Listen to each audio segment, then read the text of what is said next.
আমরা লক্ষ্য করেছি যে সকল ব্যক্তি ইতিমধ্যেই ছাত্রদেরকে দুর্বৃত্ত করেছে।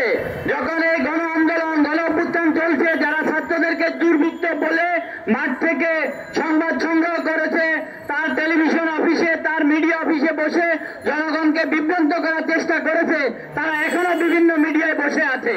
ইতিমধ্যে বাংলাদেশ সংবাদ সংস্থায় একজন এমডি নিয়োগ হয়েছেন, যাকে কখনো আমরা প্রফেশনাল সাংবাদিক হিসাবে পাইনি।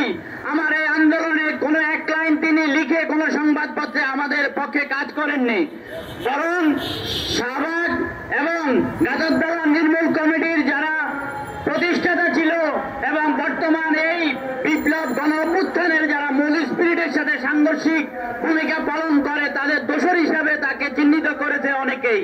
সুতরাং আমরা চাই পিএসএস সহ সকল গণমাধ্যম থেকে ফ্যাসিবাদের দোষর এবং সীমান্তের ওপারের দোষর তারা সকলে নির্মূল হোক অবিলম্বে।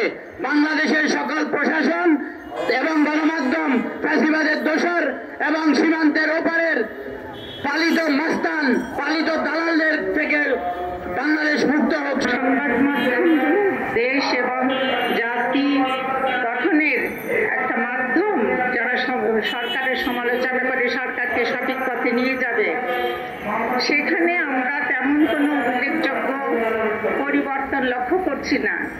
এই বর্তমান সরকারের কাছে আমার চাওয়া যে অবিলম্বে সাংবাদিকদের উপরে যেসব অত্যাচার হয়েছে, অনিয়ম হয়েছে এবং এই প্রতিষ্ঠানগুলো অন্যান্য প্রতিষ্ঠানের মতো সাংবাদিকতাও যে ধ্বংসের মুখে চলে গেছে, সেখান থেকে অবিলম্বে এই মিডিয়াকে বাঁচাতে হবে। চর্চায় বিশেষ করে সাগররণী হত্যাকাণ্ডে এবং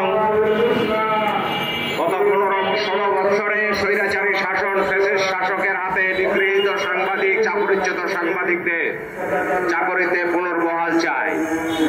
বাংলাদেশের রাষ্ট্রীয় সংবাদ সংস্থা বাসসে যে দুর্নীতি হচ্ছে, নানা রকমের অনিয়ম হচ্ছে, সেখানে যে সমস্ত আজে বাজে সাংবাদিক রয়েছে তাদেরকে বের করে দিয়ে এই প্রতিষ্ঠানটিকে সুন্দরভাবে সাজানোর আহ্বান আমি জানাই এবং এইখানে যোগ্যতা সম্পন্ন সাংবাদিকদেরকেই নিয়োগ দিতে হবে এবং সাংবাদিক ভাইদের সমস্ত সমস্যাগুলো সমাধান করার জন্য সরকারকে বিনয়ভাবে আহ্বান জানাচ্ছি।